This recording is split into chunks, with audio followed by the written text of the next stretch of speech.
O primeiro texto que nós vamos abordar fica lá em Tiago, capítulo 5.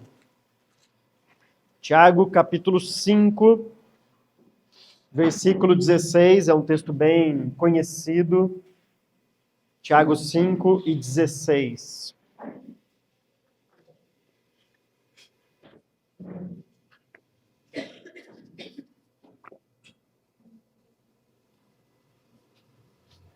Livro de Tiago, capítulo 5, versículo 16.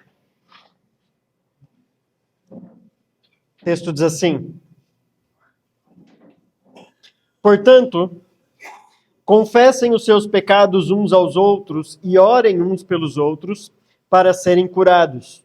A oração de um justo é poderosa e eficaz. Mais uma vez, portanto, confessem os seus pecados uns aos outros e orem uns pelos outros para serem curados. A oração de um justo é poderosa e eficaz. Os jovens sabem muito bem, porque nós já tratamos o livro de Tiago com eles, né? Então eles poderiam até vir aqui dar as questões introdutórias e toda a visão do livro de Tiago. Pode ou não pode? Não foi tão... Foi ano passado, né? Era para estar fresquinho ainda, né? Mas dá. Pronto. Nós sabemos que Tiago é um livro muito prático. Tiago é chamado de o Provérbios do Novo Testamento. Há muita reverberação, muita citação, muita alusão ao livro de Provérbios, que também é um livro muito prático, por se tratar de um livro de sabedoria. E o judeu gostava de descrever as consequências da teologia, da crença, em forma de poesia, mostrando então como colocar em prática a sua vida, as suas crenças. E o Tiago vai fazer isso no Novo Testamento. Ele escreve para judeus também, aqueles que estão dispersos, as 12 tribos dispersas. E Tiago vai ser um livro muito prático. Inclusive foi um daqueles livros, deve estar cansado de saber disso, que alguns reformadores tinham ali um pezinho atrás com ele, justamente por parecer assim muitas vezes que colocava as obras em mais evidência do que deveria, de fato. Mas nenhum dos reformadores, de fato, questionou a colocação de Tiago no cânon. A ideia foi mais de achar uma ênfase muito grande nas obras, e para eles, que tinham acabado de romper com a salvação pelas obras da Igreja Romana, então eles achavam o livro de Tiago um pouco difícil de entender o porquê está assim no cânon e tudo mais. Mas, de fato, nós sabemos que Tiago não fala sobre a salvação pelas obras, mas fala sobre as obras que acompanham a salvação. Em outras palavras, o Tiago está mostrando para a gente qual o estilo de vida de alguém que de fato é cristão. Como deveria ser a vida não só individual, mas também eclesiástica, daqueles que se dizem salvos. Tiago escreve sobre isso, defendendo então que a fé sem obras, ela é morta. Justamente por isso. O trecho que nós lemos, o versículo 16, na verdade está inserido aí dentro deste último capítulo de Tiago, e dos versículos 13 até os versículos 16, neste finalzinho do livro, Tiago vai dar 3 ordens aqui. Na verdade ele vai contar de 3 possíveis situações que pode estar acontecendo com a vida de um crente, e o que fazermos como igreja quando isso estiver acontecendo com a vida desta pessoa. Então, esta é a ideia aqui deste trecho. Veja que é algo que acontece individual. Tiago vai falar assim: se há alguém entre vós, se há alguém entre vocês, mas ao mesmo tempo ele diz: se há alguém entre vocês. Então, ele está escrevendo para a igreja, mas reconhecendo que pode ter pessoas passando por uma determinada situação na sua vida. Pode ter outras passando por uma outra situação. E pode ter uma outra ocasião em que ele sozinho não conseguirá sair dessa situação. E aí que entra a conclusão do versículo 16.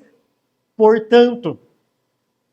Então, os versículos 13 e 14 vão mostrar para a gente essas 3 ocasiões. Algo que pode acontecer na vida da pessoa. Tiago diz assim, versículo 13: entre vocês há alguém que está sofrendo?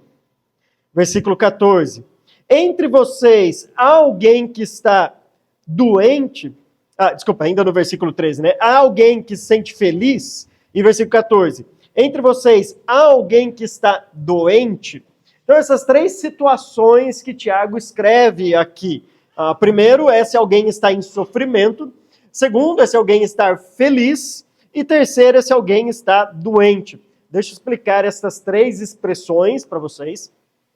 Porque se eu um dia tiver uma Bíblia versão Rafael, traduzido para Rafael, tá? Será diferente a tradução aqui. Eu vou mostrar para vocês o porquê. Então, em primeiro lugar, a primeira situação que Tiago coloca aqui é se alguém na igreja que está sofrendo. A ideia deste termo sofrer não é meramente um sofrimento físico, embora também possa ser, mas é algum tipo de angústia, algum tipo de privação, algum tipo de necessidade. Então, é aqueles momentos que nós estamos privados de algo que gostaríamos de ter, ou ser, ou algo que foi tirado de nós, alguma privação, algum problema que estejamos passando. Isso, claro, pode ser também um problema físico, algo que esteja acontecendo, mas são momentos em que lamentamos, não queríamos ter passado por isso. Por exemplo, você chega no trabalho segunda e descobre, tem um burburinho no grupo do WhatsApp aqui da empresa, que meu nome tá para ser mandado embora. Eu só queria eliminar essa fofoca. O chefe falou, não é fofoca, não, é verdade. Privação, foi tirado do trabalho. Às vezes a gente perde um ente querido, às vezes a gente descobre uma doença. Situações, assim, realmente, que afligem o nosso espírito, o nosso ser. E Tiago diz e mostra um imperativo para o que fazer nessas situações. Há alguém assim nessa situação? Tiago fala, ore. São aquelas situações que fogem do nosso controle. Obviamente, se você perder um trabalho por incompetência, além de orar, é bom você se capacitar, é bom você fazer as coisas certas para o próximo trabalho você não sofrer com isso. Mas pressupõe aqui que este sofrimento é aquelas coisas que acontecem na nossa vida do qual nós não temos culpa. Não foi algo que fizemos. É simplesmente o sofrimento que veio. Claro, da mão de Deus. Todo sofrimento e toda boa dádiva vem de Deus. Tudo vem de Deus. Nada vem que não seja, em última instância, de Deus. Mas não é aquilo que nós somos primariamente culpados mesmo de algo que aconteceu. Simplesmente aconteceu. O que eu faço diante de uma situação em que eu não tenho o controle, não dependeu de mim? Eu entrego na mão daquele que de fato tem o controle sobre a situação. O nosso Deus. Não depende de nós. Então nós oramos. Aí a segunda expressão, há alguém que se sente feliz.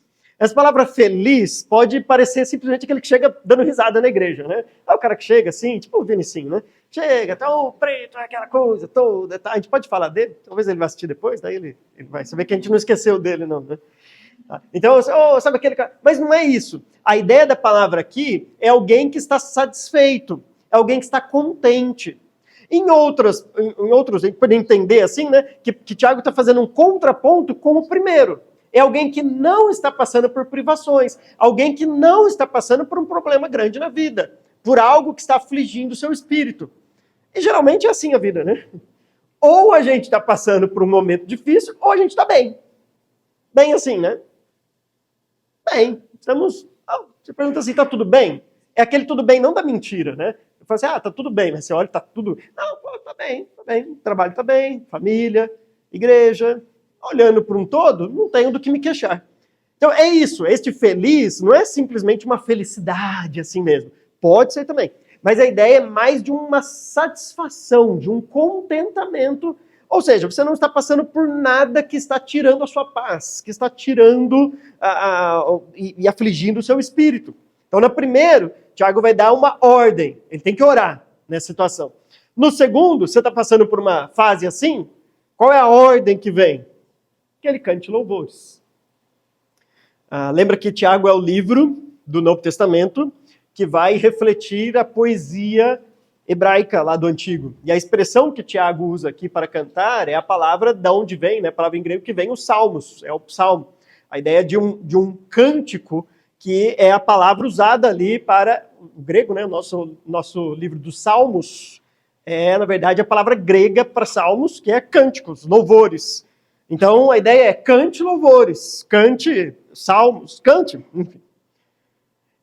A ideia de agradecer a Deus diante dessas situações. Então, se alguém está passando por privação, o que ele tem que fazer? Orar. Ore a Deus. Se alguém não está passando por privação, está num bom momento na sua vida, cante, agradeça a Ele. Louve a Ele por isso, por esses momentos. Veja que nas duas situações há um reconhecimento de que isso vem de Deus. Quando eu oro, eu estou colocando uma situação de privação nas mãos de Deus, assumindo que eu não tenho controle daquela situação. Mas quando eu canto louvores, agradecendo a Deus por aquela situação, eu também estou reconhecendo que aquele bom momento que eu vivo na minha vida não é de fato mérito meu, mas é uma dádiva que Deus dá. Por isso eu canto. O que o Tiago está mostrando aqui é que o cristão sempre vai submeter a sua vida ao reconhecimento da soberania de Deus. Deus controla todas as coisas. Se a gente está passando por algo ruim, isso é obra de Deus. Se a gente está passando por algo bom, isso é obra de Deus. Geralmente a nossa vida é uma semana de um lado, outra do outro, né? Você fala assim, tá tudo bem? Hoje, tá, semana passada, se você me perguntasse, não estaria tão bom, não. Também assim. Aí daqui a outra semana, a gente tem um problema outra vez. A vida é assim. Então o Tiago aqui está mostrando pra gente o que é a vida cristã. E você vai ter altos e baixos na sua vida. Nós temos altos e baixos na nossa vida. Se você tem um filho aqui pequeno, sabe que basta 2 minutos para o mundo virar de perna para o ar, você tem que correr para o hospital porque aconteceu alguma coisa. Sim, você menos espera. Aconteceu algo. E aí vira de cabeça para o ar. Enfim, tudo pode acontecer momentaneamente, instantaneamente. As coisas podem virar. E geralmente, né, como diz o ditado, sempre vai chamando outra coisa, né? Começa a vir um problema, e aí vem outros, né? Vem um atrás do outro. Então são essas duas situações. Agora há uma terceira que Tiago mostra aqui pra gente, que ele diz assim, versículo 14. Entre vocês há alguém que está doente. Agora, esta expressão, essa palavra doente aqui, ela também é traduzida no Novo Testamento, é uma palavra grega que pode significar fraqueza, desânimo. Não necessariamente essa palavra implica numa doença física ou algo que eu estou, tipo uma gripe ou, sabe, uma doença mesmo. Essa palavra pode ser traduzida por fraqueza. Por exemplo, lá em Romanos 8 e em 1 Coríntios 14, são os dois textos que Paulo vai falar, lembra do irmão fraco na fé? Este fraco na fé é a mesma palavra usada, seria um doente na fé. Ou seja, alguém que ainda não ficou forte na fé. Ele ainda acha que algumas coisas que ele acreditava serem pecados, mas não é, ele ainda acha que isso é, eu não posso comer carne de porco, eu vim do judaísmo, e toda aquela questão da consciência. Então ele é um irmão fraco ainda, ou seja, ele não é forte. Obviamente, o irmão fraco na fé, que seria um doente na fé, não é um doente físico, realmente. Mas é alguém que passa por uma fraqueza da fé. Por isso que a palavra é traduzida nas nossas Bíblias por o irmão fraco. Mas tanto em Romanos 8 quanto em 1 Coríntios 14, é exatamente essa mesma palavra usada aqui. Agora, esta palavra, de fato, pode ser traduzida por doente, mas vem uma depois que não pode. E aí isso vai dar mais força para a minha argumentação para vocês. Ou seja, o que eu estou sugerindo aqui para vocês é que Tiago não está tratando de uma doença física. Ele não está dizendo assim, ó, se tiver alguém doente aí na igreja, chame os presbíteros. Não é isso que ele está dizendo. Se tiver alguém doente, procure o Estevão. Procure o Arthur. Procure o Zé, procure o Ícaro, enfim, procure os médicos aí, né, da igreja, ou outro qualquer. Se está doente, você vai no médico. É claro, né? A gente ora, obviamente, né? A gente não vai negar que Deus pode curar alguém, mesmo que Deus use remédios, a gente ora e tudo mais. Mas a ideia do texto aqui não me parece ser, eu falo assim, poxa, eu tô com uma doença, eu vou chamar a liderança da minha igreja. Eu tô com uma doença, eu vou chamar a liderança da igreja. Sabe, sempre essa ideia de vincular a doença à liderança da igreja, aos presbíteros chegarem lá e orar por esta pessoa. Parece-me aqui que o que Tiago está mostrando é que há algumas pessoas que estão numa situação tamanha de fraqueza espiritual, de dificuldade em suas vidas, que elas não conseguem sair sozinhas disso. E precisam de alguém E aí é que entra o nosso contexto de igreja. E toda a argumentação do texto vai caminhar para isso, realmente. Então, nesta terceira situação, a primeira pessoa está privada de alguma coisa, mas ela ora. Veja que não há necessidade de chamar outra pessoa. Você pode compartilhar, claro, você pode falar, chega num pequeno grupo, compartilha ali um pedido de oração, uma dificuldade, mas basicamente aquilo que não interfere na vida da pessoa. Ele está passando por uma privação, mas ele ora, ou seja, a vida dele continua ali. É difícil, mas continua. Na segunda, ele está bem, está cantando louvores, está tranquilo, ele está bem e tudo mais. Na terceira, ele já está fraco, ele está debilitado, ele está sofrendo realmente.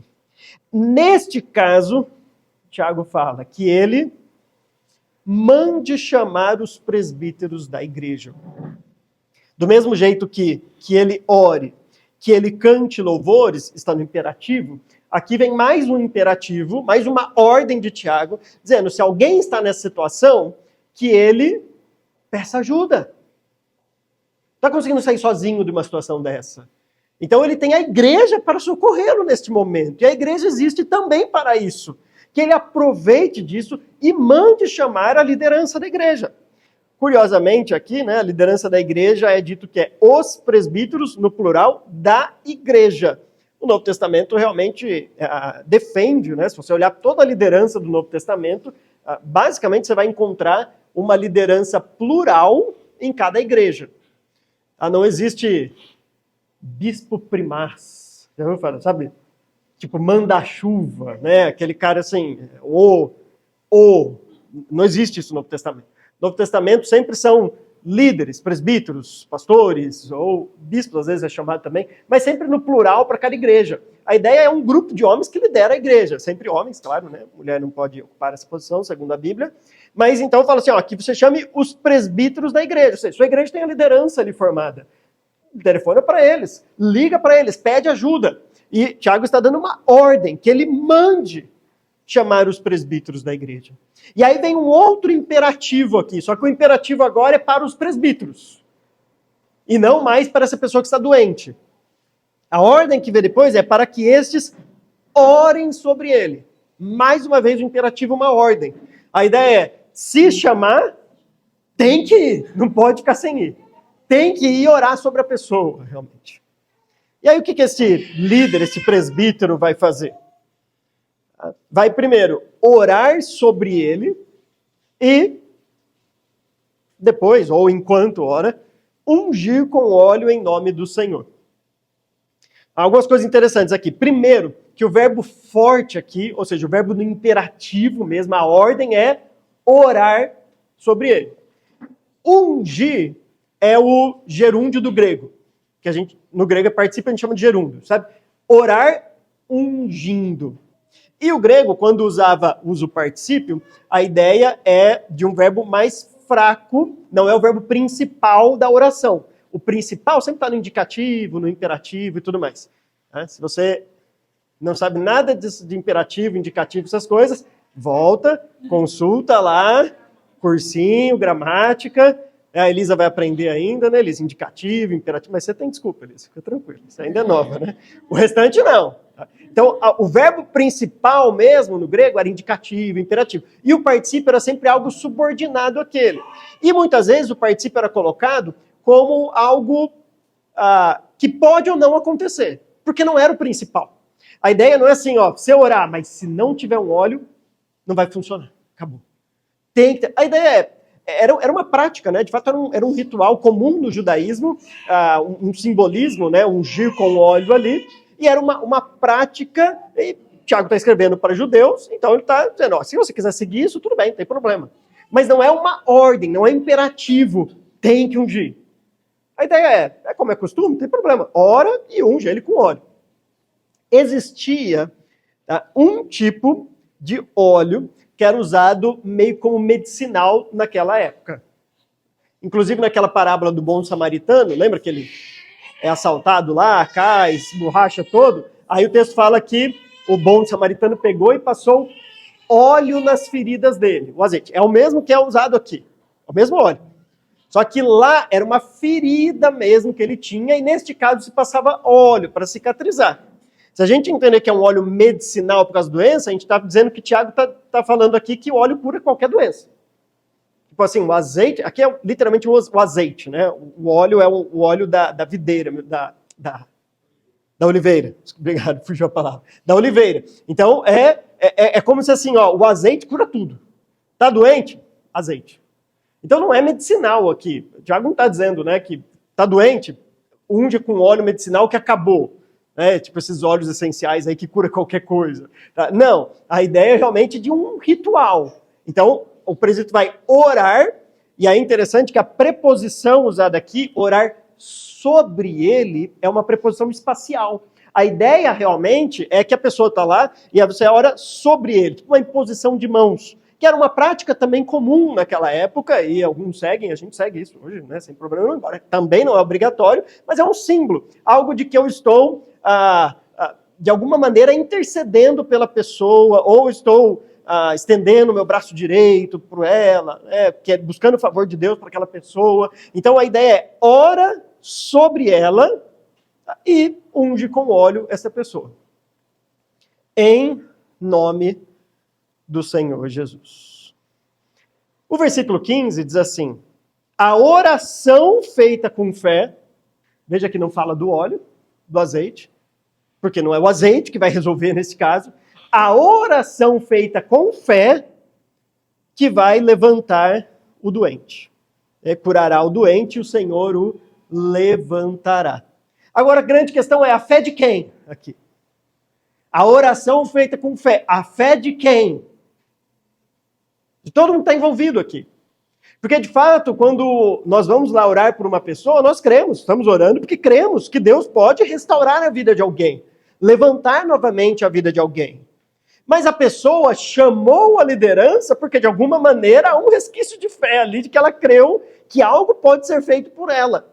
Então, é a fé, é essa oração feita com fé, a crença realmente que Deus controla todas as coisas. O que Tiago está fazendo aqui é continuar o mesmo raciocínio que ele vem lá do versículo 13. Quem que traz as provações na nossa vida? As privações? Deus.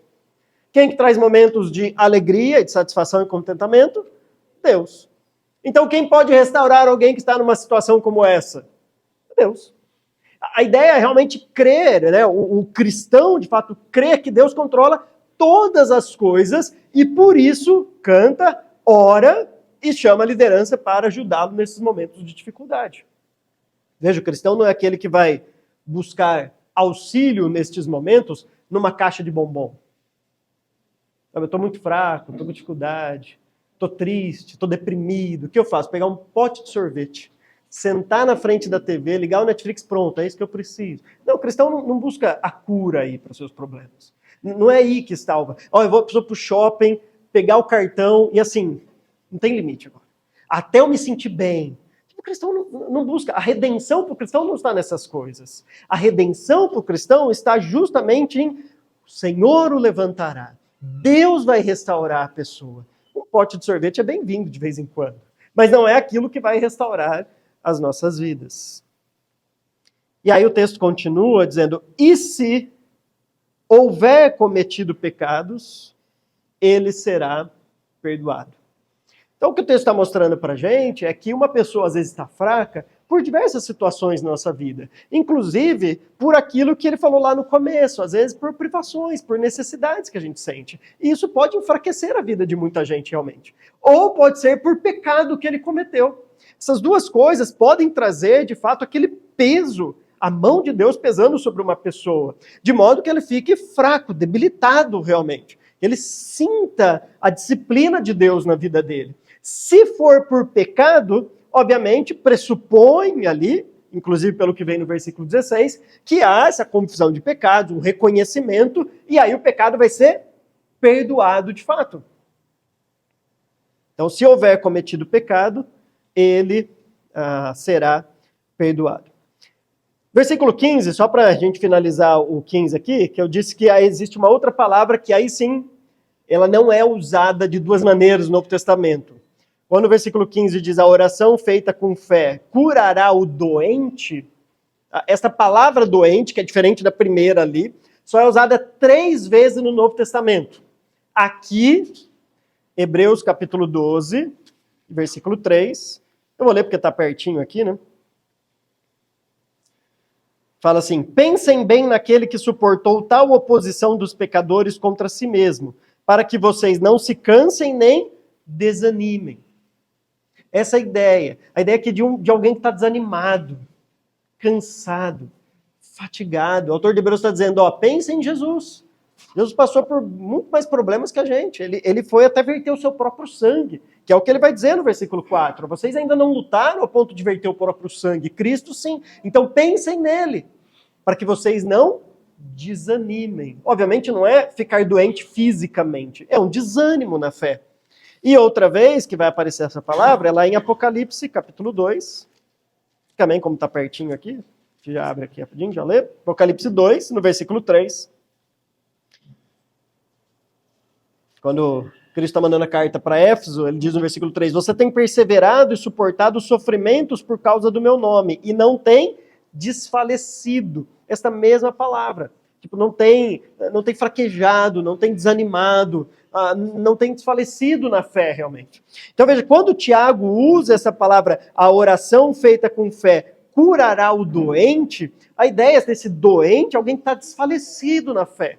Alguém que realmente está num desânimo tão grande que nem na igreja eles vêm, realmente. Sabe, não vai sair de casa, ele está ali, não consegue ler a Bíblia, orar. O que ele precisa de uma ocasião como essa? Alguém para orar por ele. Alguém para talvez ler a Bíblia com ele. Alguém para mostrar para ele as verdades sobre Deus. E aí, então esta oração com fé curará este desanimado, este abatido, alguém que está aí desfalecido na fé. Aí vem o versículo 16, que é de fato o que, não o que importa para a gente, né? Porque desde o versículo 13 importa, mas é de fato onde a gente quer trazer implicações maiores para a nossa igreja. Então o versículo 16 diz, portanto, ou seja, diante desta realidade, diante do que Tiago acabou de defender aqui e falar, portanto, confessem os pecados uns aos outros e orem uns pelos outros para serem curados. A oração de um justo é poderosa e eficaz. A conclusão, então, de Tiago, diante desta situação, é que deve haver na igreja esta confissão mútua de pecado. Confessar, a palavra confessar é a ideia de concordar, é falar a mesma coisa. Porque, na verdade, não somos nós que definimos e determinamos se algo é pecado ou não. Isso já está definido e determinado nas Escrituras. O padrão de Deus, de santidade, já está descrito na palavra. Não sou eu que digo, agora eu acho que isso que eu estou fazendo é errado. Não, eu acho que isso que eu estou fazendo não é errado, não é pecado. O padrão já está ali na Bíblia já. O que eu faço é concordar ou discordar deste padrão. Mas eu não defino o padrão do que é certo ou errado. O padrão está lá. Então, quando alguém confessa o seu pecado, ele está dizendo, Deus, concordo com o que o Senhor disse na palavra. O Senhor disse que isso é pecado, eu cometi, e eu concordo que isso é pecado, e concordo que eu sou um pecador. É concordar com aquilo que já está registrado. Agora, Tiago aqui vai mostrar, então, que isso deve ser feito uns aos outros. Nós sabemos, claro, e o texto vai dizer aqui pra gente, que a confissão uns aos outros não perdoa o seu pecado. O único que tem capacidade de perdoar o nosso pecado é Jesus Cristo. O texto todo está apontando para a soberania de Deus, para o controle de Deus. Tanto daquele que está com dificuldade ali, com privações, aquele que está alegre e aquele que está numa fraqueza tão grande que ele não consegue levantar e sair disso sozinho. Todo o texto vai apontar para o controle, para a soberania de Deus, e é Deus que restaura alguém, e é Deus que, se ele houver cometido pecado, perdoa alguém. Então, por que esta prática é tão importante aqui de confissão mútua? Tiago vai dizer, confessem os seus pecados uns aos outros e orem uns pelos outros para serem curados. A ideia aqui de curar, obviamente, não é perdoar o pecado, mas é você ser um canal de bênção, uma participação no processo de Deus na restauração da vida de outra pessoa. A Bíblia usa muitas vezes isso quando fala, né? Paulo falando para Timóteo, né? Persevera nessa doutrina, seja um testemunho para que você possa salvar a sua própria vida e a outros. Ou seja, com a sua vida, com a defesa da sua doutrina, você vai salvar outras pessoas. Claro, não conduzir alguém ao céu, mas participar deste processo de Deus salvando as outras pessoas e preservando a fé da outra pessoa.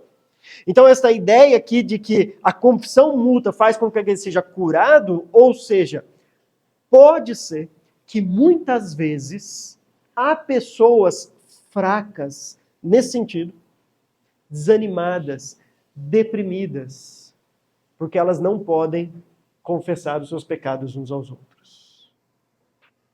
Entenderam?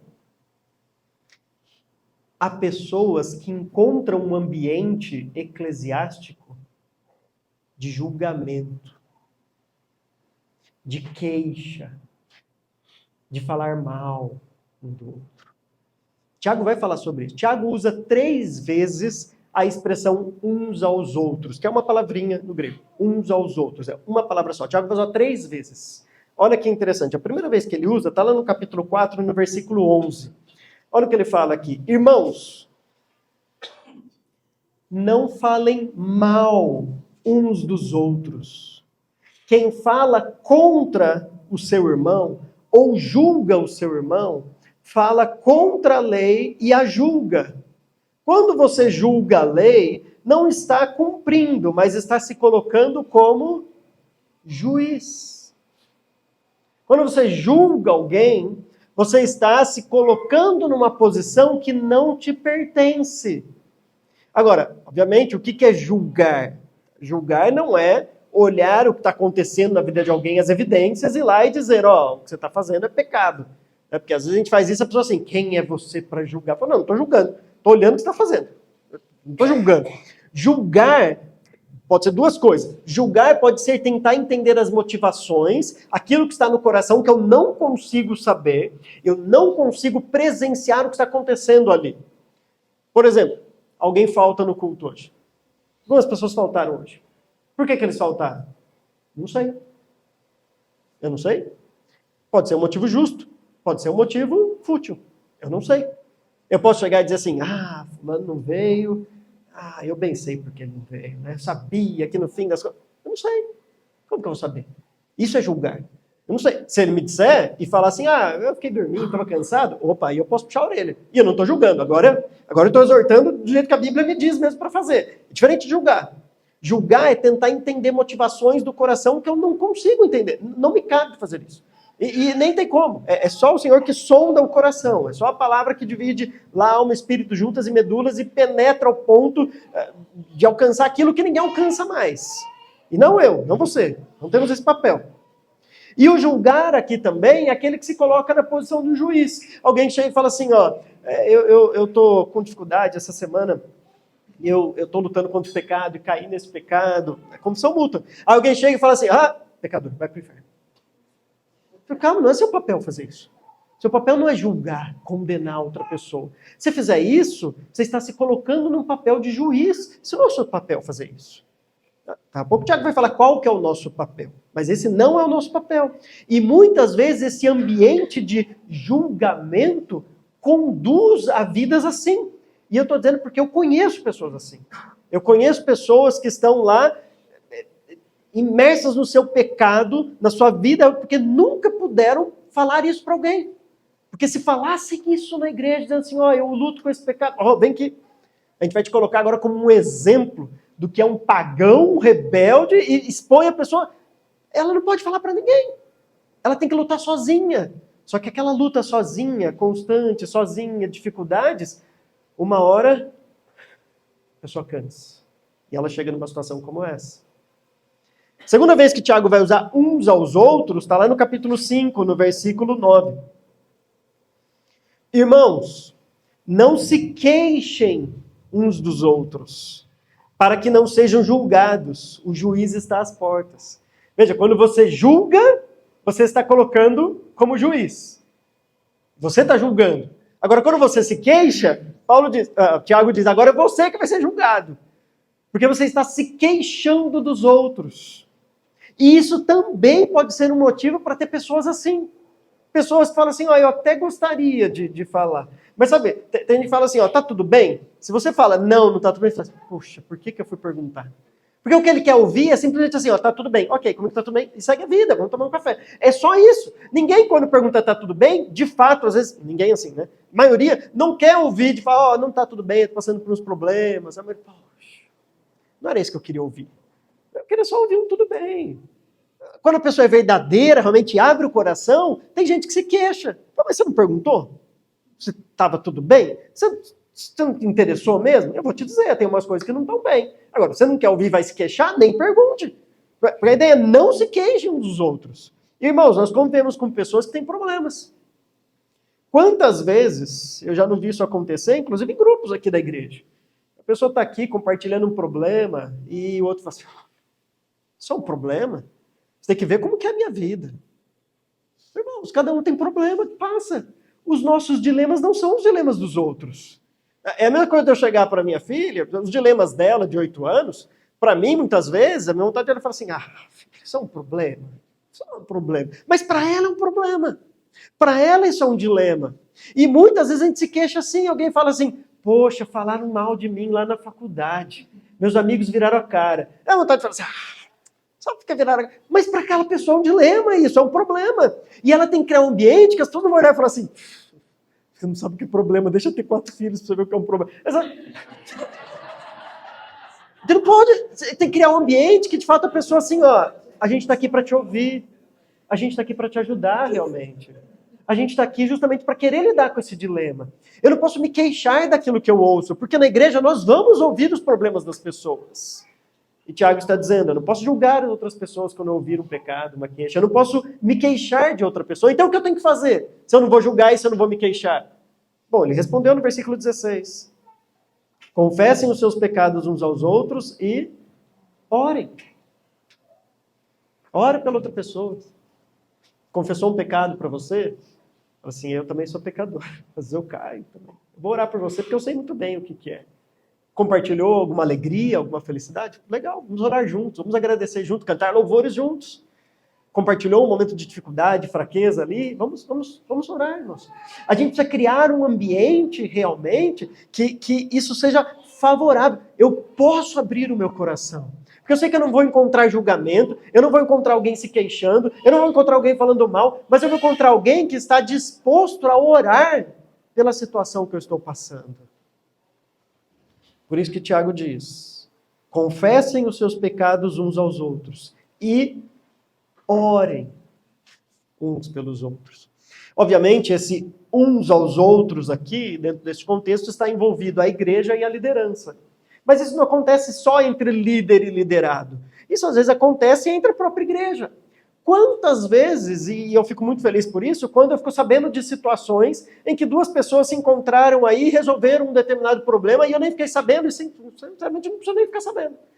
Porque a ideia não é que a gente tem que fazer tudo. Claro, em situações, a liderança está aqui justamente para ser chamada e a gente vai. A gente vai às vezes domingo à tarde, como a gente já foi, né? A gente vai de madrugada. Um dia me acordar 3 da madrugada. 3 da madrugada, a gente vai, lembra? 3 da madrugada, o marido ligou e falou assim, ó, minha esposa está com problemas, está estranho aqui, umas coisas acontecendo, ela está falando umas coisas esquisitas, 3 da madrugada. Eu falei, a gente vai, sem problema nenhum. Mas isso não quer dizer que é só o presbítero está aqui para isso, a liderança que está aqui para isso. Pelo contrário, a conclusão de Tiago, ele não cria esse grupo novamente, essa divisão, né? Ó, então, orem os presbíteros pelo liderado. Ele falando, portanto, orem uns pelos outros. O ambiente da igreja deve ser assim. Para serem curados. Veja que é diferente de ser perdoado. A oração, lá em cima do versículo 15, vai curar o doente. Orar uns pelos outros vai curar alguém. Veja que é curar, não no sentido físico mesmo, curar no sentido de restabelecer alguém. Mas não perdoa. Quem perdoa é Jesus Cristo. Okay? É Ele que é o juiz. Ele que é capaz de dar a sentença. Ele é capaz de dar o perdão. Ele que perdoa. Mas a minha oração pela pessoa é parte deste processo. E Deus me usa nisso. Deus pode te usar nisso realmente. Para que alguém seja curado. Por quê? O versículo termina dizendo, a oração de um justo é poderosa e eficaz. Veja, não é poderosa e eficaz para perdoar alguém. Okay? Não é isso que vai fazer. mas é poderosa e eficaz para cumprir aquilo que ela deve fazer, os propósitos que Deus tem para ela, que é o quê? Participar desse processo. Talvez alguns aqui já tenham passado por isso. Quando você abre o seu coração com alguém e encontra alguém disposto a orar por você, que ânimo que isso nos dá. Né? Você não encontra julgamento, você não encontra queixa, você não encontra alguém falando mal. Você encontra alguém que fala assim, vamos orar agora. E eu me comprometo a orar com você. Tem pessoas que se comprometem a jejuar pela outra pessoa. Como isso dá um vigor para as nossas vidas, não é? Porque a oração é poderosa e eficaz. Veja, as pessoas dizem assim, a oração é poderosa porque ela muda os planos de Deus. Não, Tiago, todo o capítulo ele está falando de um Deus soberano, que tudo que acontece vem dele. Por isso que eu oro, por isso que eu canto. A minha oração não vai mudar os planos de Deus. Deus não vai falar assim, eu tinha um plano para a humanidade, mas o Rafael orou, agora eu vou ter que mudar todos os planos porque ele orou. Não é isso que vai acontecer. Mas a minha oração é aquele meio pelo qual Deus vai usar todas as coisas. Deus vai fazer as coisas. E Deus, de fato, quer usar as nossas orações nesse processo. E é assim que ela é poderosa e eficaz. Quando nós nos deixamos nos colocamos na mão de Deus e deixamos Ele nos usar. Irmãos, deixa eu trazer duas aplicações rápidas aqui para terminarmos essa primeira mensagem sobre essa ideia que queremos trazer aqui para a igreja. A primeira delas é que, como igreja, claro, como corpo de Cristo, como um grupo local, nós precisamos criar este ambiente aqui na igreja. As pessoas têm que chegar aqui e saber que aqui podem encontrar um lugar realmente para abrir seus corações, compartilhar lutas, dificuldades, pecados, fraquezas, momentos de alegria, talvez. Nós não podemos criar um ambiente aqui em que as pessoas cheguem e falem assim, aqui se eu chegar e dizer que eu sou pecador, vão me crucificar novamente. Aquela cruz é para isso. Não. A gente quer criar um ambiente realmente que as pessoas vão poder falar isso. E quem vai fazer isso somos nós, membros aqui da igreja. Nós vamos criar este padrão de como viver o cristianismo. Talvez você já tenha frequentado igrejas, porque eu já frequentei igrejas assim, em que a gente não pode falar, a gente não pode compartilhar lutas, problemas, pecados. Mas não é esse ambiente que a gente quer criar na igreja, porque não é isso que a Bíblia diz que é de fato ser um cristão. Como igreja, precisamos criar esta oportunidade realmente para as pessoas se abrirem, conversarem. Nós estamos aqui para isso. Segundo, é uma aplicação mais pessoal. Qual a última vez que você chegou, por exemplo, para o seu cônjuge e disse, ora por mim, que eu estou com uma luta nessa área. Tenho dificuldade com esse pecado. Ou qual a última vez que você perguntou para o seu cônjuge, qual pecado você está lutando? Eu quero orar por você. Qual foi a última vez que você chegou para o irmão da igreja e falou assim, vamos tomar um café? Eu estou precisando abrir meu coração aqui, porque tem umas coisas aqui que eu preciso colocar para fora. Tá difícil, a luta está complicada. A nossa tendência, muitas vezes, é gostar momentaneamente, porque isso depois é uma prisão pra gente, porque a gente não tem depois para onde fugir, mas a gente gosta, às vezes, desse cristianismo de colocar uma roupa bonitona, chegar na igreja com a sua Bíblia grande e passar a impressão que está tudo muito bem. Está tudo tranquilo, você está com domínio da sua vida, está tudo... Pode ficar tranquilo, estou sempre bem. Mas a gente sabe que não é verdade isso. Só que aí, essa tendência de você sempre passar essa imagem, uma hora ou outra você vai precisar se abrir com alguém. Você vai precisar. Porque senão o que vai acontecer é exatamente isso. É aquela fraqueza, aquele desânimo, porque você não tem com quem se abrir. Deixa eu te fazer um desafio. Comece fazendo isso. Eu sei que para isso a gente precisa quebrar o orgulho. Chegar para alguém e dizer assim, eu pequei nessa área. Xinguei alguém no trânsito, olhei para quem eu não devia, pensei mal da outra pessoa, enfim. Eu sei que é difícil a gente abrir o nosso coração e falar coisas assim, mas é o que as Escrituras nos mostram.